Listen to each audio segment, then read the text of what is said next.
การเกิดเป็นมนุษย์นี่ยากคักกระดอเทียบแล้วเทียบเราเพื่อสิสุขคนสลดใจเทียบมาตลอดมนุษย์มี 7,200 กว่าล้านคนที่มีในทะเบียนโลกทะเบียนบ้าน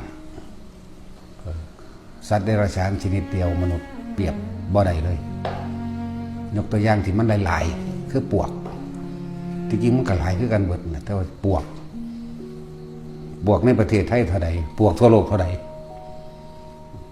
หมดดำหมดแดงก็แล้วแต่เอาจักปวกจักหมดจักปูจักปลาจักกุ้งจักหอยจักงูทุกอย่างเลยสัตว์เดรัจฉานนี่มนุษย์เทียบอะไรได้บัดเข้าใจบ่ล่ะ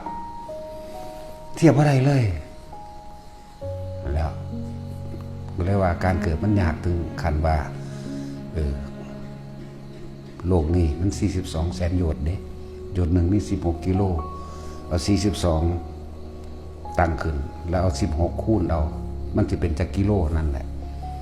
เปรียบดูดังว่าพื้นน้ำกว้างใหญ่ยาว42แสนโยชน์คูณด้วย16 100 ปีเต่าตาบอดจึงจะโผล่ขึ้นมาจากน้ำครั้งหนึ่งอย่าลืมว่า42แสนโยชน์คูณ16นี่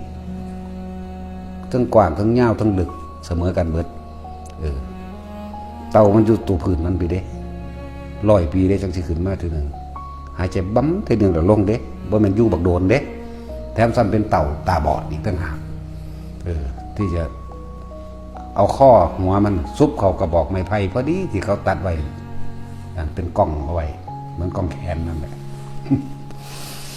แล้ว100 ปีได้โพทีหนึ่งแวบแล้วก็ลงไปย่ำใดมันสิแวบซุบเขาเลยสัตว์แถมซ้ำทั้งเต่าตาบอดอีกแล้วจึงว่าเปรียบเทียบมนุษย์ใน 7,200 ล้านคนกับสัตว์เดรัจฉานนี่อันใดหลายกว่ากันเห็นบ่ล่ะแล้วสัตว์เดรัจฉานทุกชนิดบาดนี่โอ้แต่ว่านั่นบาดนี้ระหว่างแม้กระทั่งว่าระหว่างมนุษย์กับสัตว์เดรัจฉานรวมกันแล้วยังไม่ได้เสี้ยวหนึ่งของสัตว์นรกโอ้ยเอาไปเทียบกันบัดเปรียบเสมือนดุจดังว่าปลายเข็มจิ้มลงในแผ่นดินนั่นสัตว์นรกคำว่าเปรตและคำว่าพวกสัตว์นรกนั่นแหละสัตว์นรกกับเปรตร่วมกันแล้วก็ว่าโลกิยะนรกนั่นแหละนั่นแล้วยังไม่ได้เสี้ยวหนึ่งเปรียบดูว่าปลายแห่งขนจามรีนี่หรือพวกเขาอาจจะว่าจักจามรีคือกวางขนกวางหรือเนื้อทรายเขาว่ากันจิ้มลงในแผ่นดินนั่นแหละเทียบแบบนั้นสั้นเอาบัดนี้สัตว์เดรัจฉานนี่กับสัตว์นรกนั่นมาร่วมกันแล้วเรามนุษย์แค่นี้มันนับได้อยู่นี่บ่จึงบอกว่าความยากของการเกิดเป็นมนุษย์แต่ว่าสิ่งที่ยากยิ่งกว่าการเกิดเป็นมนุษย์อีกคือพระพุทธเจ้าสิได้อุบัติขึ้นมาแต่ละพระองค์แม่กว่าเพิ่นสิบำเพ็ญเพียรพยายามมากเรื่อยแบบเร็วที่สุดเมื่อได้รับรัฐพยากรแล้ว4 อสงไขยแสนกับเร็วที่สุดได้นี่อาก็แปลว่าไม่สงไขยมาจากคำว่าสงเคราะห์ไม่อาจสามารถสงเคราะห์นับรวมกันได้1 อสงไขยก็ยังนับบ่ได้ยังมาว่า4อยู่ โอ้ยเนาะนี่สำหรับพระพุทธเจ้าเฮา แล้วอีกประเภทหนึ่ง8ปฏิบัติเมื่อได้รับพุทธพยากรแล้ว8 อสงไขยอีกประเภทหนึ่งประเภทอริยธิกะใส่ความเพียรความพยายามเอาอกเอาใจคนเอาอยากให้คนได้ทำเนาะ16 อสงไขยแสนกับ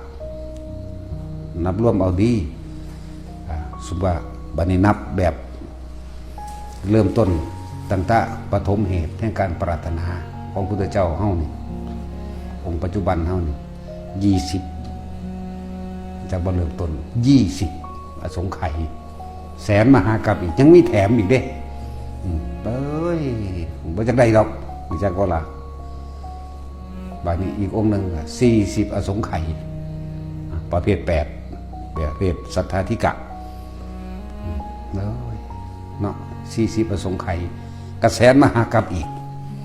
ประเภทหนึ่ง80อสงไขยแสนมหากัปอีกโอ้ยเป็นจังไดสัตว์ก็จะเกิดขึ้นได้แต่ละพระองค์แม้ขนาดว่าเพิ่นว่าพระพุทธเจ้าเกิดมาหาประมาณไม่ได้แล้วนั่นอาจารย์ว่าล่ะขนาดว่าหาประมาณไม่ได้ดุจดังว่าเม็ดทรายนี่ทะเลนี่เอาแล้วพวกเข้าอยู่ชายเป็นขี้กระเติกอยู่ทั้งใด เป็นหมดเป็นแม่งอยู่ทั้งใดเป็นแม่งสาบอยู่ใสเป็นไม้ขี้เหี้ยนอยู่ทั้งใดเป็นไก่เป็นโลกหาอยู่ทั้งใดเนาะเป็นปวกเป็นหมดดำหมดแดงเป็นให้อยู่ใสคือบ่เห็นเพิ่นเนาะนั่นแหละคือว่าความยากที่สุดเลยก็คือความเกิดเป็นพระพุทธเจ้าแต่เป็นคนก็ยากในระดับนึงระดับยิ่งยวดยิ่งยวดนี่คือความเกิดเป็นพระพุทธเจ้า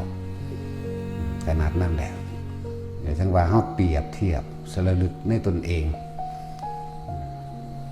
แต่ว่ามันเป็นเรื่องเหมือนกับเรื่องอจินไตยเป็นสิ่งที่ขาดคิดบ่ถึงเป็นเลยว่าบ่ต้องไปคิดหาเหตุผลมาสรุปมันดอกมันเป็นอจินไตยเป็นสิ่งที่บ่ควรคิดเนาะก็ในเมื่อเห็นพระธรรมแล้วก็เอาพระธรรมหลุดไปหยังเป็นไงเนาะตอนนี้เป็นคนอยู่นี่